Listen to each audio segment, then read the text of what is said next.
मट्टी का पात्र और एक वंशकार समाज बांस का जो डलिया बनती है, बांस की जो पिटारी बनती है, उस बांस का जो सुपड़ा बनता है, बांस की जो टोकनी बनती है, जो वंशकार समाज बनाती है, एक कुम्हार बनाता है मट्टी का पात्र और एक वंशकार बनाता है वंश बांस का सामग्री।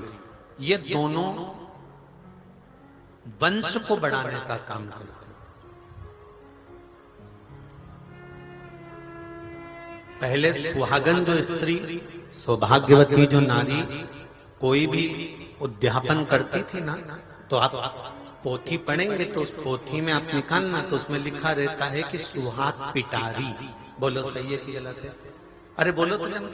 उसमें लिखा है सुहाग पिटारी, उसमें यह नहीं लिखा कि डलिया में सुहाग की सामग्री देना प्लास्टिक की, उसमें यह नहीं लिखा कि प्लास्टिक के बॉक्स में सामान देना, उसमें लिखा है सुहाग पिटारी। सुहाग पिटारी देने का मतलब क्या होता है कि बांस की कोई डलिया हो, बांस की कोई पिटारी हो, बांस की कोई टोकनी हो, बांस की कोई सामग्री हो, उसमें सुहाग की वस्तु रखकर जब दी जाती है तो नारी कभी विधवा होकर नहीं जाती, पति के कंधे पर अंतिम समय में जाती।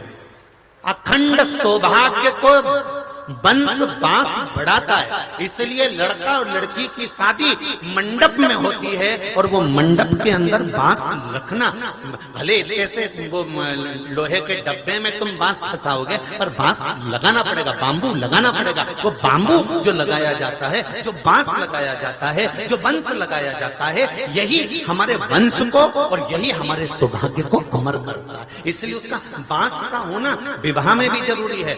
बांस का दान, वंश का दान, अर्थात जैसे ही हम डलिया के अंदर वस्तु सामग्री रखकर दान देते हैं उसका फल अधिक अधिक गुना होता है। ये तो अभी अभी हो गया, पहले के समय में तो घर में अगर शादी के पहले वो मट्टी लेने भी जाते हैं ना, इधर जाते कि नहीं जाते पता नहीं हमको, पर शादी के पहले मट्टी लेने भी जाते हैं तो घर की बहन बेटियां इतनी छोटी छोटी डलिया सिर पे रखकर मट्टी खुदवाकर फिर दामाद के द्वारा, जमाई के द्वारा उसको लेकर आती है। वो उसको खलमट्टी कहते हैं, उसको माटी, फिर उसका कुछ बनाती है, चूल्हा बनाती है, सामान बनाती है, फिर पूजन करती है, फिर दूल्हा दुल्हन आते हैं, फिर उसका पूजन होता। तो ये सब क्रम अलग अलग है।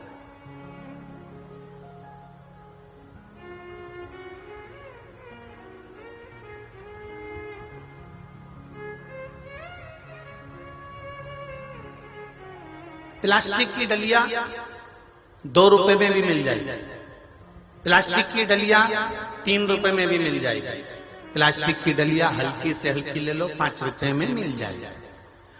बांस की थोड़ी महंगी मिलेगी पर सुहाग तो रहेगा ना। सुहाग को भी तो देखो, सस्ते में क्यों तोल देना सौभाग्य की वस्तु। अब कहते हैं गुरुजी वो बांस की डलिया हम जिसको देंगे वो काम में तो लेगा ही नहीं, वो मर्जी उसकी। तुमने सत्यनारायण भगवान की कथा कराई, पंडित जी ने प्रसाद चढ़ाया, पंडित जी प्रसाद लेके घर गए, तुम ये मन में मत लाओ कि ये कटोरी भर कर चढ़ा दिया, पंडित जी तो पूरा ले जाएंगे, मैंने कपड़े दिए थे पंडित जी क्या करेंगे, मैंने साड़ी दी थी पंडित जी क्या करेंगे, मैंने ये सामान दिया था पंडित जी क्या करेंगे। कभी भगवान के मंदिर में दर्शन करने जाओ, 10 रुपए चढ़ा रहे हो तो ये विचार मत लेकर आना कि इतना दान चढ़ता होगा तो महाराज क्या करते होंगे, पंडित जी क्या करते होंगे, इतना डोनेशन आता होगा तो क्या करते होंगे। तुम्हारा काम देने का है, जो ले रहा है उस परमात्मा को हिसाब उसको देना है। तुम्हारा देने का काम दिया और पीछे